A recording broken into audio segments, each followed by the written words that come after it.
Extra! Extra! Joe Biden anuncia cessar-fogo entre Israel, Líbano e Hezbollah. O presidente Joe Biden anunciou na terça-feira que os Estados Unidos ajudaram a garantir um acordo de cessar-fogo no Líbano, que encerraria os combates entre Israel e o grupo militante Hezbollah, apoiado pelo Irã. Seu anúncio ocorreu no momento em que o gabinete de Israel aprovava o cessar-fogo, após pedido do primeiro-ministro israelense, Benjamin Netanyahu.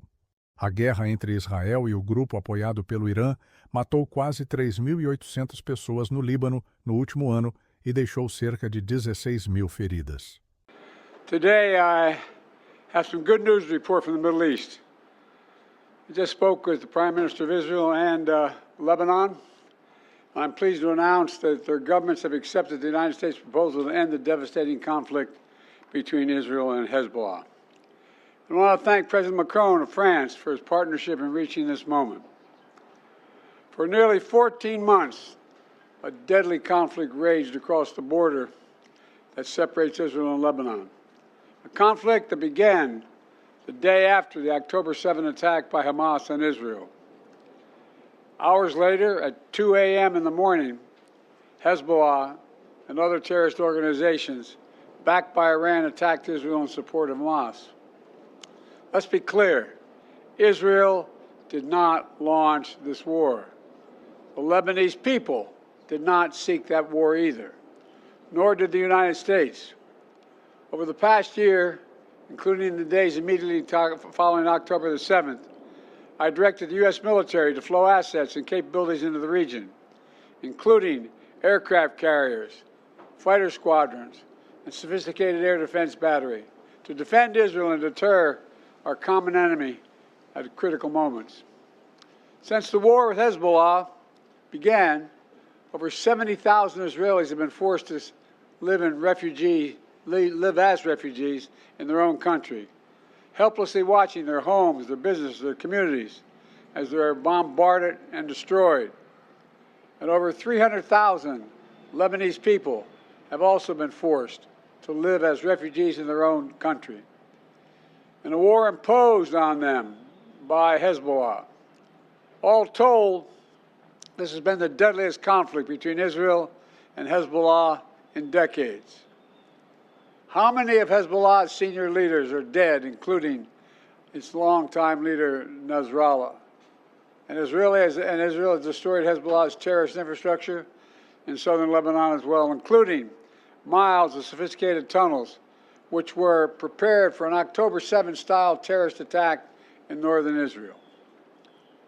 But lasting security for the people of Israel and Lebanon cannot be achieved only on the battlefield.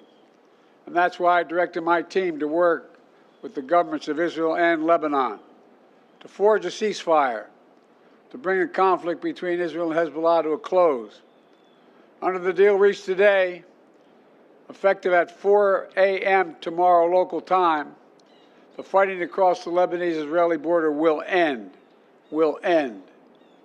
This is designed to be a permanent cessation of hostilities. What is left of Hezbollah and other terrorist organizations will not be allowed, I emphasize, will not be allowed to threaten the security of Israel again.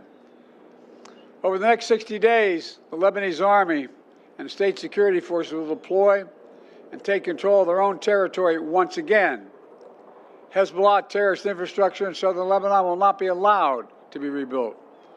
And over the next 60 days, Israel will gradually withdraw its remaining forces. And civilians on both sides will soon be able to safely return to their communities and begin to rebuild their homes, their schools, their farms, their businesses, and their very lives. We're determined this conflict will not be just another cycle of violence. And so the United States, with the full support of France and our other allies, has pledged to work with Israel and Lebanon to ensure that this arrangement is fully implemented, the agreement totally implemented. You know, there will be no U.S. troops deployed in southern Lebanon. This is consistent with my commitment to the American people to not put U.S. troops in combat in this conflict. Instead, We, along with France and others, will provide the necessary assistance to make sure this deal is implemented fully and effectively. Let me be clear. If Hezbollah or anyone else breaks the deal and poses a direct threat to Israel, then Israel retains the right to self-defense, consistent with international law, just like any country when facing a terrorist group pledged to that country's destruction. At the same time, this deal supports Lebanon's sovereignty, and so it heralds a new start for Lebanon, a country that I've seen most of over the years, a country with rich history and culture. If fully implemented, this deal can put Lebanon on a path toward a future that's worthy of its significant past. And just as the Lebanese people deserve a future of security and prosperity, so do the people of Gaza. They too deserve an end to the fighting and displacement. The people of Gaza have been through hell. Their world's absolutely shattered. Far too many civilians in Gaza have suffered, far too much. And Hamas has refused for months and months to negotiate a good faith ceasefire and a hostage deal. And so now Hamas has a choice to make. Their only way out is to release the hostages, including American citizens, which they hold. In the process, bring an end to the fighting, which would make possible a surge of humanitarian relief. Over the coming days, the United States will make another push with Turkey, Egypt, Qatar, Israel, and others to achieve a ceasefire in Gaza. With the hostages released and the end of the war without Hamas in power, that becomes possible. As for the broader Middle East region, today's announcement brings us closer to realizing the affirmative agenda that I've been pushing forward during my entire presidency. A vision for the future of the Middle East where it's at peace and prosperous and integrated across borders.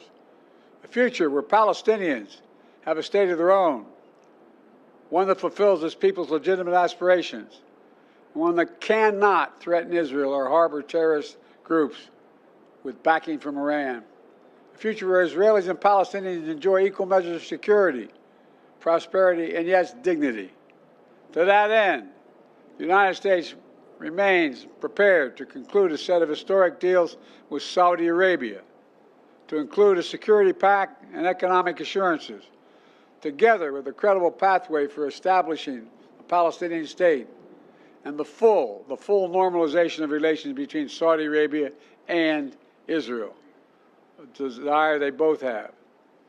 I believe this agenda remains possible, and in my remaining time in office, I'll work tirelessly to advance this vision for an integrated, secure, and prosperous region, all of which strengthens America's national security. Getting all this done will require making some hard choices. Israel has been bold on the battlefield. Iran and its proxies have paid a very heavy price. Now Israel must be bold in turning tactical gains against Iran and its proxies into a coherent strategy that secures Israel's long-term safety and advances a broader peace and prosperity in the region. Today's announcement is a critical step in advancing that vision. And so I applaud the courageous decision made by the leaders of Lebanon and Israel to end the violence.